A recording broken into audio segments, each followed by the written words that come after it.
A Bíblia, fonte de fascínio e mistério que intriga estudiosos e fiéis, um dos enigmas mais difíceis de entender.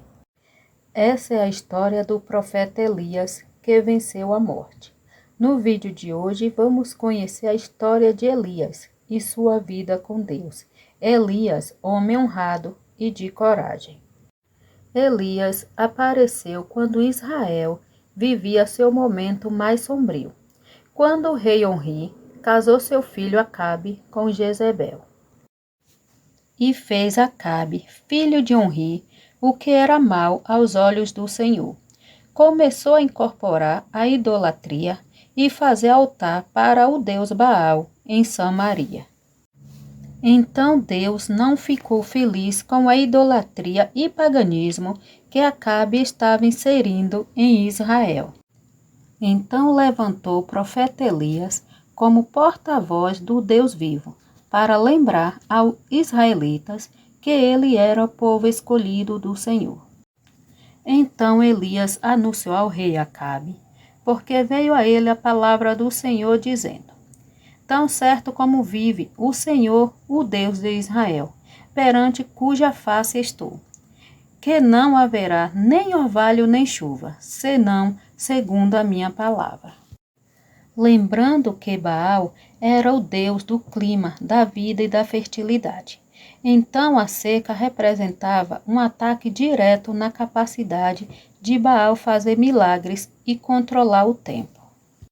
Após essa profecia, Elias recebeu ordem do Senhor para ir para o Oriente e se esconder junto ao ribeiro de Querite, diante do Jordão. Ali, Elias foi sustentado pelo Senhor. A água vinha do próprio ribeiro. O pão e a carne eram trazidos pelos corvos. Após o ribeiro secar, porque da seca, o Senhor ordenou que Elias se retirasse dali e fosse até a viúva Serepta. No entanto, o texto bíblico nos revela a situação precária que aquela mulher vivia. De forma milagrosa, Deus multiplicou o azeite e a farinha da viúva, até que a chuva voltasse a cair sobre a terra. No mesmo capítulo, temos o registro da enfermidade do filho da viúva, que levou à morte. A expressão "que tenho eu contigo, homem de Deus", demonstrando que aquela mulher associou a visita do profeta Elias à enfermidade do seu filho. O acontecimento serviria como prova da identidade de Elias como profeta do Senhor. Elias orou a Deus e a vida do filho da viúva foi restaurada novamente. No período da seca, a qual foi profetizada por Elias, a fome castigou Samaria. Nesse mesmo período, Jezebel mandou matar os profetas do Senhor. O rei Acabe culpava Elias pela miséria em Israel. Então Elias deixou bem claro que Acabe e sua família que eram os culpados, porque eles tinham pecado contra o Senhor, com suas idolatrias a um falso Deus. Então o profeta Elias convocou toda Israel a comparecer ao Monte Carmelo, porque ali, naquele lugar, enfrentaria os profetas de Baal, sustentado por Jezabel.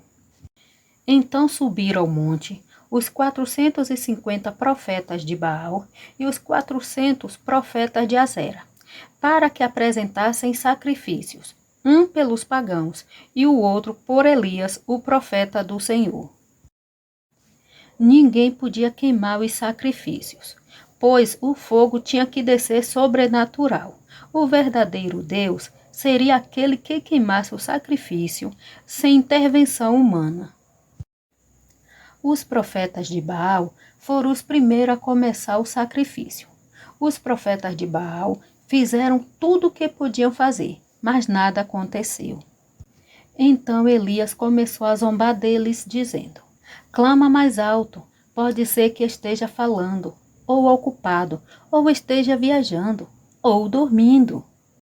E os profetas de Baal continuavam a clamar em alta voz, e se retalhavam com facas e lanças, conforme seus costumes, e até derramavam sangue sobre si, mas nada adiantou.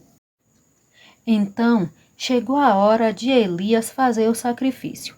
Elias restaurou o altar do Senhor que estava quebrado e pediu que derramasse água sobre o holocausto por 3 vezes. O profeta Elias clamou ao Senhor dizendo: Ó Senhor, Deus de Abraão, Isaque e Jacó, mostra que tu és Deus em Israel e que eu sou teu servo e que, conforme a tua palavra, fiz todas essas coisas. Então Deus respondeu com fogo, que consumiu todo o holocausto. Então todo o povo caiu com o rosto em terra e reconheceu que o Senhor é Deus em Israel. Naquele dia, os profetas de Baal foram todos mortos. Então Elias orou 7 vezes para que viesse a chuva sobre Israel. Havia chegado ao fim a seca, conforme Elias tinha profetizado. Elias também teve seus momentos de fraquezas, assim como Moisés. Elias fugiu de Jezebel. Elias passou por momentos de depressão. Elias teve seus momentos de altos e baixos, mas foi um profeta que permaneceu fiel aos princípios de Deus. E, finalmente, Deus levou para si. Elias foi levado para o céu numa carruagem de fogo. Eliseu, que estava bem próximo dele e que seria o seu sucessor, fica com sua capa e dá sequência à obra do Senhor aqui na terra. Vale ressaltar que Elias foi arrebatado para o céu vivo. Elias é um personagem tão significativo na Bíblia que a Bíblia diz que antes que Jesus volte, viria o Elias.